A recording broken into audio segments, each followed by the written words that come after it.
अब बढ़ते हैं आगे। लोकसभा चुनाव के अंतिम 2 चरणों में बीजेपी और उसके सहयोगी की कठिन परीक्षा होगी। खासकर उन 7 सीटों पर भाजपा गठबंधन की परीक्षा होगी जिन पर 2019 में भाजपा को शिकस्त मिली थी। हालांकि बाद में हुए उपचुनाव में भाजपा ने आजमगढ़ सीट पर कब्जा कर लिया था, जबकि वो 8 सीटें भी शामिल हैं जिन पर भाजपा उम्मीदवार बहुत कम अंतर से जीत पाए थे। भाजपा के तीनों सहयोगी दल अपना दल है, सुबह सपा और निषाद पार्टी के नेताओं का कार्यक्षेत्र इसी इलाके में है। उनके भी प्रत्याशी 6वें 7वें चरण में जुड़ी सीटों पर ही चुनाव मैदान में उतरे हैं।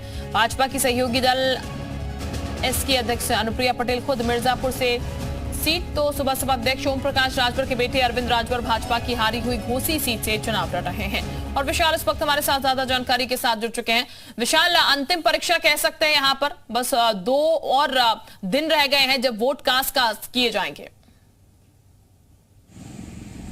देखिए, बिल्कुल अगर हम बात करें तो लगातार जो है जिस तरह से इस पूरे इलाके का जो समीकरण है जो मैं पिछले कई दिनों से देख पा रहा हूं, उसमें ये देखना बेहद महत्वपूर्ण होगा क्योंकि जो सहयोगी दल हैं उनकी भी ये अग्नि परीक्षा है। कल चूंकि मतदान होना है 6वें फेज को लेकर, 7वें फेज को लेकर 1 जून को मतदान होना है। लेकिन आपको बता दें कि जो फूलपुर प्रयागराज के साथ साथ जो भदोही सीट है, इसके साथ साथ अगर हम जो है उस बेल्ट गोरखपुर बेल्ट की तरफ चले जाते हैं तो महाराजगंज, ये तमाम ऐसी सीटें जहाँ पर जो है कल वोटिंग होनी है। तो ऐसे में ये कह सकते हैं कि इस बार जो लड़ाई है बड़ी दिलचस्प है। जो सहयोगी दल हैं उनकी भी प्रतिष्ठा दांव पे लगी हुई है। इसके साथ साथ बीजेपी के सामने भी बड़ी चुनौती है क्योंकि कई सीटें ऐसी थी जो पिछली बार 2019 में बीजेपी बहुत कम मार्जिन से हारी थी। मछली शहर की अगर हम बात कर लेते हैं तो मछली शहर की सीट महज 181 वोट से जो है बीजेपी जीती थी। इसके साथ चंदौली की सीट बात कर लें, उसका मार्जिन बहुत कम था।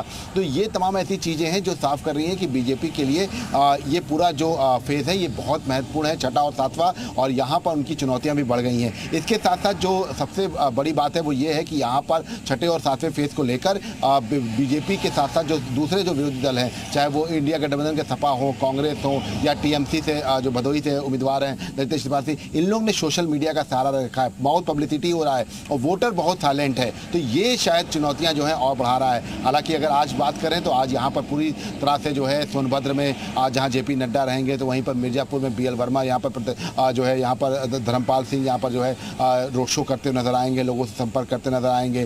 तो ये पूरा जो फेज है कल का, जिसमें कल वोटिंग होनी है, और जो अगला जो फेज है 7वां, यहाँ पर बीजेपी के लिए मुश्किलें बहुत ज्यादा हैं क्योंकि अगर हम बिल्कुल यानी कि अग्नि परीक्षा से कम नहीं होंगे तो चरण बीजेपी के लिए भी और बाकी पार्टियों के लिए भी। बहुत शुक्रिया आपका विशाल तमाम जानकारी देने के लिए।